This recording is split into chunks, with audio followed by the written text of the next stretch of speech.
हाथ में तिरंगा है तो अपने दिमाग में आप डाल लीजिए कि जिस तरीके से अंग्रेजों ने इस देश में हिंदू मुसलमान करके इस देश की जनता को गुमराह करके दंगे फैला करके हमारे ऊपर राज किया था, उसी तरीके से अंग्रेजों के ये चमचे देश में हिंदू मुसलमान करके दंगे फैला करके हमारे ऊपर राज करना चाहते हैं। तो हम इनको बता देंगे कि हिंदू मुस्लिम सिख ईसाई आपस में है भाई भाई, लड़ाई हम नहीं होने देंगे। ये संकल्प हम लोगों को लेना पड़ेगा। हमको ये समझना पड़ेगा कि असली खेल कहां पे चल रहा है, असल खेल हो कहां पे रहा है। असल खेल हो रहा है कि दिन रात टीवी में हिंदू मुसलमान चल रहा है। दिन रात टीवी में हिंदू मुसलमान क्यों चल रहा है? दिन रात टीवी में हिंदू मुसलमान इसलिए चल रहा है कि जब खेत में मर रहा हो किसान, सीमा पे शहीद हो रहा हो जवान, तो ये लाजिम है कि टीवी पे चले हिंदू और मुसलमान।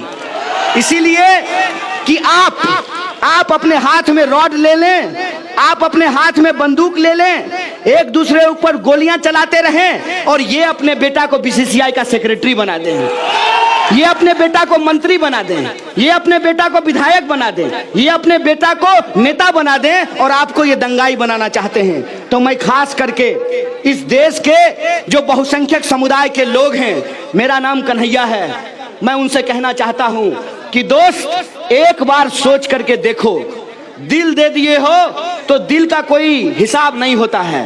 कहते हैं ना, दिल आया गधी पे तो परी का क्या करें हम। तुम दिल दे दिए हो, उस पे हम सवाल नहीं करना चाहते हैं। होता है ना कि जब नौजवान को किसी लड़की से मोहब्बत हो जाए, किसी लड़की को किसी लड़के से मोहब्बत हो जाए, तो माँ बाप जब उसको समझाते हैं कि बेटा प्यार वार अपनी जगह पे है, थोड़ी पढ़ाई भी कर लो, अगर पढ़ाई नहीं करोगे तो नौकरी नहीं मिलेगी, और नौकरी नहीं मिलेगी ना तो प्यार जो है वो खिड़की से कूद करके बाहर चला जाएगा। यह बात कई बार हमको समझ में नहीं आती है क्योंकि हम दिमाग नहीं लगाते हैं, दिल लगा बैठे हैं। तो जो लोग दिल लगा बैठे हैं, मैं उनसे यही कहना चाहता हूं कि दोस्त, दिल भी अगर धड़कता रहे, इसके लिए पेट में अनाज का होना बहुत जरूरी है। और पेट में जो अनाज पहुंचाने वाले किसान हैं, उनकी हालत के बारे में तुम जान लो। अगर तुम देश बचाना चाहते हो तो तुमको किसानों के बारे में सोचना चाहिए। अगर तुम देश से प्यार करते हो तो तुमको मजदूरों के बारे में सोचना चाहिए। अगर तुम देश से प्यार करते हो तो तुमको अपने देश की यूनिवर्सिटी और कॉलेज से भी प्यार करना चाहिए। क्या स्थिति की गई है इस देश में? 12,000 किसानों ने आत्महत्या की है। सरकारी आंकड़ा कहता है, हम अखबार नहीं निकालते हैं, हमारे घर में अखबार नहीं छपता है। अखबार में निकला है कि पिछले 5 साल में 3 करोड़ 16 लाख लोगों की नौकरियां चली गई है। आप देख लीजिए कि 45 साल में देश में सबसे ज्यादा बेरोजगारी हो गई है। पहले कहते थे कि पढ़ाई करो, खूब पढ़ाई करो, अच्छी नौकरी तकलीफ नहीं है, लेकिन आपको पेंशन मिलता है, एक एमएलए को पेंशन मिलता है, लेकिन जो सरकारी नौकरी करने वाले जो लोग हैं उनका पेंशन खत्म कर दिया गया है। जो जिंदगी भर काम करते हैं उनका पेंशन समाप्त कर दिया गया है, और जो किसी तरह से नेता बन जाते हैं, एमएलए और एमपी हो जाते हैं, वो जिंदगी भर पेंशन उठाते रहते हैं। ये जो हकीकत है, इस हकीकत को हमको समझना पड़ेगा। हमको ये समझना पड़ेगा कि क्यों हमारे सरकारी स्कूल और कॉलेज को बर्बाद कर दिया गया है। आप सब लोग बिहार में पढ़े होंगे, बताइए कि 3 साल का ग्रेजुएशन 5 साल में क्यों होता है? बताइए कि सिपाही भर्ती के लिए जो नौजवान जाते हैं ट्रेनों में भर करके, पैर फिसल करके गिर जाते हैं और उनकी मौत हो जाती है, और फिर वो नौजवान अपने आप को दोष देता है कि अच्छी नौकरी नहीं मिली इसलिए अच्छा घर में शादी नहीं हो रहा है। उनको माँ बाप भी कोसते हैं कि देखो फलना का बच्चा कितना मेहनत किया है, उसको नौकरी मिल गई है। आप सोच करके आप बताइए, जब नौकरी है ही नहीं तो नौकरी कहां से मिलेगी? जिसको नौकरी नहीं है वो नौकरी की चिंता कर रहा है। मैं तो कहता हूं कि जिसको नौकरी थी उसकी भी नौकरी छीन ली जा रही है। 3 करोड़ 16 लाख लोगों की नौकरी छीन ली गई है। ये देश का मुद्दा है। रोजी रोटी, कपड़ा, मकान, शिक्षा, स्वास्थ्य, सड़क, बिजली, ये देश का मुद्दा है। शिक्षा कैसे बेहतर हो, ये देश का मुद्दा है। बिहार का सबसे बड़ा मुद्दा क्या है? बिहार का सबसे बड़ा मुद्दा ये है कि बिहार के लोगों को अपने परिवार को पालने के लिए अपना घर बार छोड़ करके दूसरे राज्यों में जाकर के काम करना पड़ता है, और जब वो वहां काम करते हैं तो हमारे साथ क्या बर्ताव होता है? बिहारी शब्द को इन लोगों ने गाली बना दिया है। उनका खेत हम काटते हैं, उनके लिए ठेला रिक्शा हम चलाते हैं, उनका घर हम बनाते हैं, मेहनत मजदूरी करते हैं, लेकिन दो शब्द सम्मान के हमको नहीं मिलता है, वो बिहारी शब्द को गाली बोलते हैं। इसीलिए ये जो हमारा बुनियादी सवाल है, मैं उन नौजवानों से कहना चाहता हूं जो अपने हाथ में भाजपा का झंडा उठाए हैं, दोस्त तुम नेताजी के पीछे खड़ा होकर के वंदे मातरम करोगे, नेताजी संसद पहुंच जाएंगे, अपने बेटा को फिर सांसद बनाएंगे, तुम रोड पे खड़ा होकर के वंदे मातरम ही करते रह जाओगे। इस बात को याद रखना। वंदे मातरम करने का मतलब, वंदे मातरम करने का मतलब अपने देश से प्यार करना होता है, अपनी मिट्टी से प्यार करना होता है, किसी पार्टी या नेता का चापलूसी करना नहीं होता। इस बात को याद रखना, इस बात को याद रखना कि अगर अपने देश अपनी मिट्टी से प्यार करते हो तो तुमको चिंता होनी चाहिए कि देश में भ्रष्टाचार क्यों बढ़ रहा है। तुमको चिंता होनी चाहिए कि हमारे स्कूल और कॉलेज में पढ़ाई का स्तर नीचे क्यों गिर रहा है। तुमको चिंता होनी चाहिए जो अन्नदाता हैं वो आज फांसी लगाने को क्यों विवश हैं। तुमको चिंता होनी चाहिए कि एसएससी का प्रश्न पत्र क्यों लीक कर दिया गया है। तुमको चिंता होनी चाहिए कि सिपाही भर्ती में घोटाला क्यों हुआ है, दरोगा भर्ती में घोटाला क्यों हुआ है। देश से प्यार करने का मतलब देश के लोगों से प्यार करना होता है, यह बात अपने दिमाग में डाल लो। और अगर कोई हाथ में बंदूक लेकर अपने ही देश के लोगों के ऊपर गोली चलाता है तो वो कुछ भी होगा, लेकिन देशभक्त नहीं हो सकता है, ये बात हम जानते हैं। इसीलिए मैं आप तमाम लोगों से कहना चाहता हूं कि ये बड़ी लड़ाई है। बड़ी लड़ाई इसलिए है कि एक तरफ आपको अपने हाथ में तिरंगा थामकर संविधान की प्रस्तावना को अपने सीने से लगाकर नफरत को हराना है, और दूसरी तरफ जो रोजी रोटी, कपड़ा, मकान, शिक्षा, स्वास्थ्य, सड़क, बिजली, पानी, आत्मसम्मान की लड़ाई है, उस आत्मसम्मान की लड़ाई को आगे बढ़ाना है। लड़ेंगे कि नहीं लड़ेंगे? जोश से बोलिए, लड़ेंगे कि नहीं लड़ेंगे? सरकार को हमको बताना पड़ेगा, सरकार को हमको कहना पड़ेगा, और साहस से खड़ा होकर के, सीना तान करके सरकार के आंख में आंख डाल करके बताना पड़ेगा कि यह सरकार, दम है कितना दमन में तेरे, देख लिया है देखेंगे, जगह है कितनी जेल में तेरे, देख लिया है देखेंगे। सरकार को यह कहना पड़ेगा कि यह भारत है, और यह भारत गांधी की धरती है, यह भारत अंबेडकर की धरती है, यह भारत भगत सिंह की धरती है, यह भारत अशफाक उल्लाह खान की धरती है, यह भारत फातिमा शेख की धरती है, यह भारत मौलाना अबुल कलाम आजाद की धरती है, यह भारत चंद्रशेखर आजाद की धरती है। और वो जो भारत है, उस भारत को हम झुकने नहीं देंगे, उस भारत को हम मिटने नहीं देंगे। कोई भी काला कानून आप लेकर के आ जाइए, आपको आज संसद में मेजोरिटी है, आप कोई भी कानून पास कर दीजिए, हम सड़कों पे अपना बहुमत साबित करेंगे। करेंगे कि नहीं करेंगे? इसीलिए मैं आप तमाम लोगों को एक आमंत्रण देने के लिए आया हूं, आपको न्योता देने के लिए आया हूं, आपको इनवाइट करने के लिए आया हूं कि ये जो यात्रा शुरू हुई है बापू की धरती से, बापू धाम से, ये अलग अलग जिलों में होते हुए 38 जिलों को घूमते हुए आने वाली 29 फरवरी को पटना के गांधी मैदान में जुटेगा। और सरकार को हम कहेंगे कि यह सरकार जरा गिल्लो दुश्मन ध्यान से, कितने बाजू कितने सर, हम अपना सर कटाने को तैयार हैं लेकिन अपना हक छोड़ने को तैयार नहीं है। इसीलिए मैं आपको निवेदन करने के लिए आया हूं कि आप 29 फरवरी को गांधी मैदान आइए। आएंगे कि नहीं आएंगे? किसी नेता का भरोसा नहीं रहेंगे ना। अगर ट्रेन नहीं मिलेगा तो गोपालगंज से पैदल चले आइएगा गांधी मैदान। आएंगे ना? एक बार आप पटना के गांधी मैदान में जुट करके आइए, वहां से मिलकर के हम हुंकार भरेंगे और दिल्ली को कहेंगे कि यार दिल्ली में सरकार चलाने वाले मोदी जी जरा होश में आ जाइए, जर्मन चश्मा लगा करके एक बार फिर से हमारी शक्ल को देख लीजिए। और मैं आपको इतिहास याद दिला देता हूं, ये बिहार है, ये बिहार जब बुद्ध की धरती है, महावीर की भी धरती है, गुरु गोविंद सिंह की भी धरती है, तो ये बिहार जेपी की भी धरती है। दिल्ली जब जब तानाशाही रुख अपनाती है तो बिहार हुंकार भरता है। दिल्ली फिर से तानाशाह बनने की कोशिश किया है, हम बिहार से इसको ललकारेंगे। ललकारेंगे कि नहीं ललकारेंगे? आएंगे ना 29 तारीख को, और जम करके आइए। पहले तो हम लोकतांत्रिक तरीके से बड़ा जमावड़ा लगाकर, बड़ी जुटान करके सरकार को कहना चाहते हैं कि आप देश विरोधी एनपीआर, एनआरसी और सीए को वापस लीजिए। अगर एनपीआर और एनआरसी को ये वापस नहीं लेंगे तो फिर हमको एक अगले स्टेप पे जाना पड़ेगा। अगला स्टेप क्या है? गांधी जी को भी याद किए थे ना, गांधी जी अंग्रेज को कैसे हराए थे? गांधी जी ने कहा था असहयोग आंदोलन।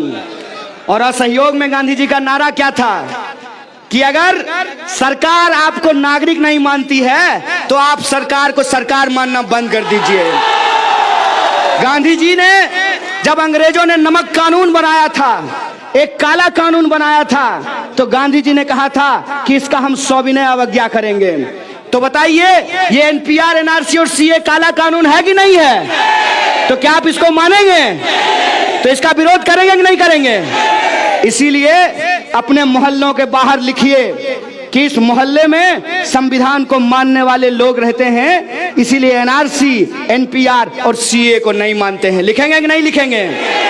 और अपने घर के बाहर लिखिए कि जब मई में एनपीआर शुरू होगा तो आप अपने घर के बाहर लिख करके रखिए कि ओ एनपीआर कल आना, साथ में 15 लाख लेकर के आना, वरना मत आना।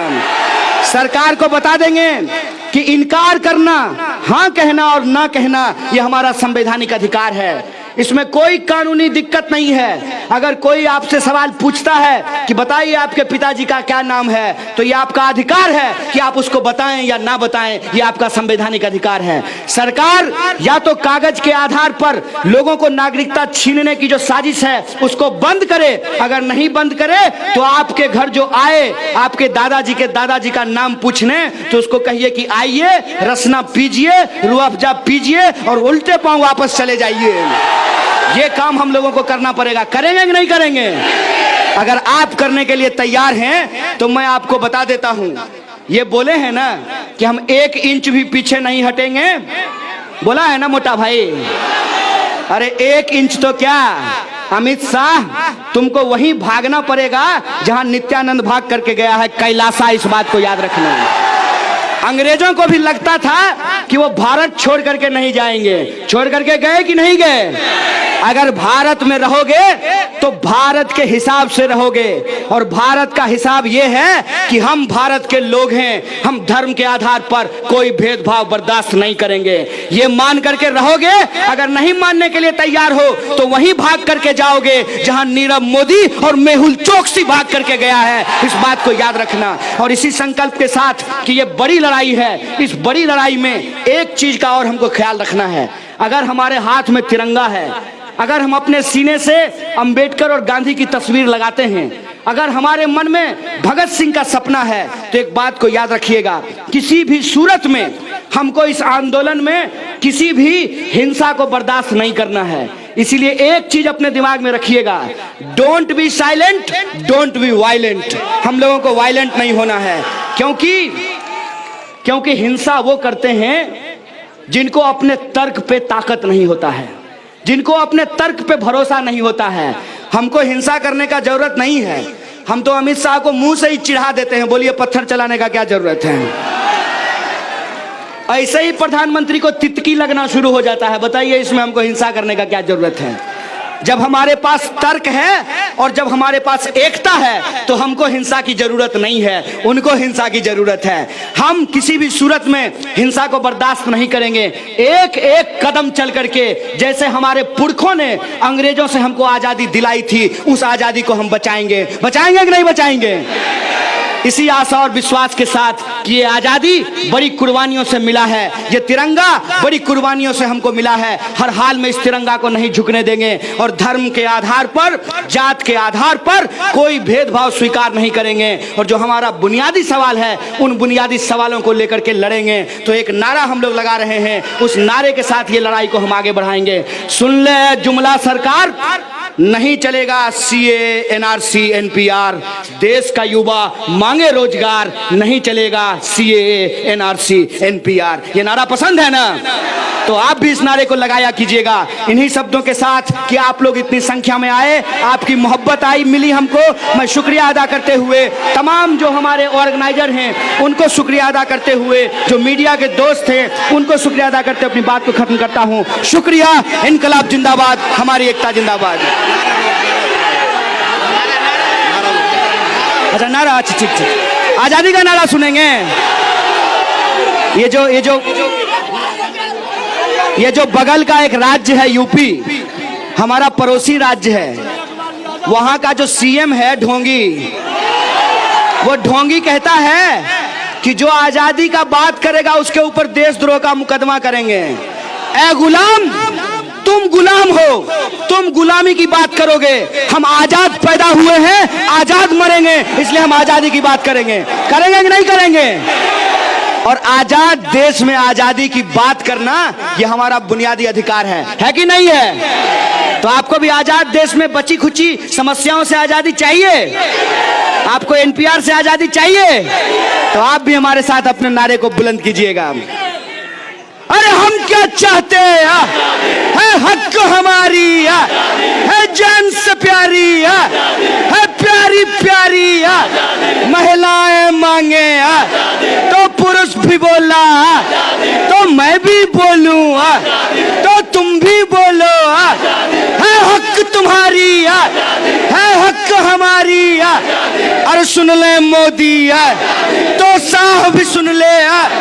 हम नहीं डरेंगे, हम नहीं झुकेंगे, हम नहीं रुकेंगे। तुम कुछ भी कर लो, तुम पुलिस बुलाओ, तुम डंडो मारो, तुम गोली चलाओ, तुम जेल में डालो, हम नहीं डरेंगे, हम नहीं रुकेंगे, हम लेके रहेंगे।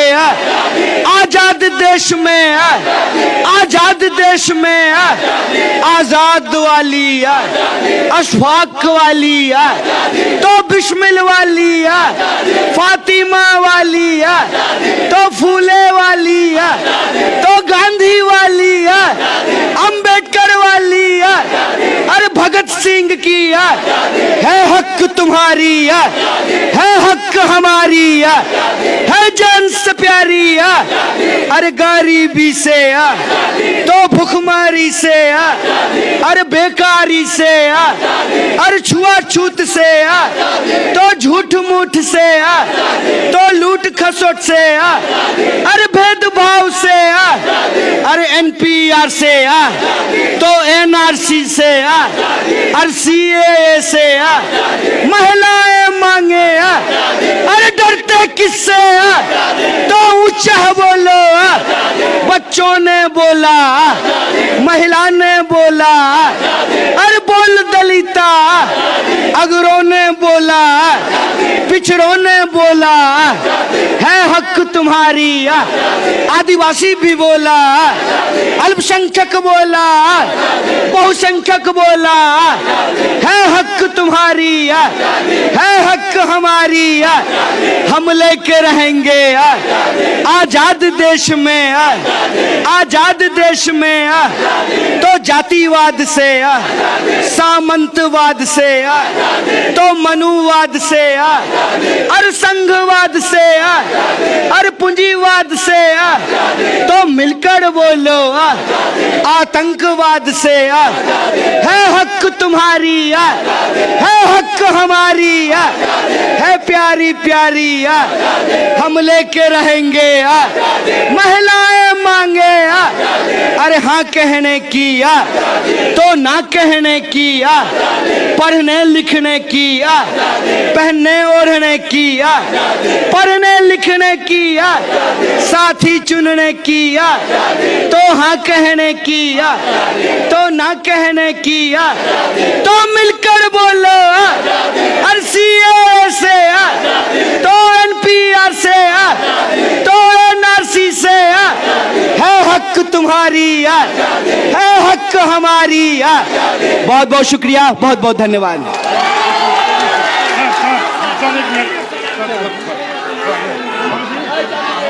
जय जय जय जय जय भीम, जय जय जय जय जय भीम, जय सौदरी जय भीम।